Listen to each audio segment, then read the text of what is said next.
Thinking about a carport in Gauteng for 2026? Let's break down exactly what you can expect to pay. All right, let's jump right in. What's a new carport actually going to cost you? Believe it or not, prices can start as low as R$8,500 for a really basic setup.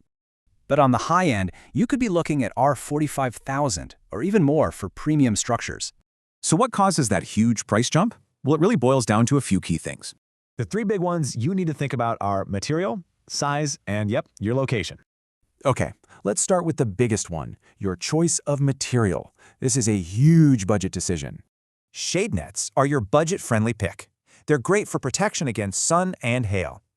Now, steel is your premium option. It offers total weather protection, but it's a bigger investment. All right, we've talked materials. Now let's see how much your address can actually change the price. Look at this. Pretoria's prices start a bit higher, but both cities get pretty competitive at the top end. And it gets even more specific. Your exact suburb can really make a difference, especially for popular sizes. Take a look at Sandton versus Krugersdorp. You'll definitely find a higher price ceiling in Sandton. Things are a little more moderate in places like Shadeport and Kempton Park, a bit more balanced.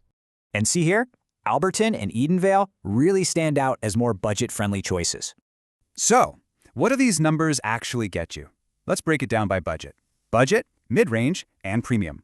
In the budget range, you're generally looking at a standard single shade net. Simple and effective.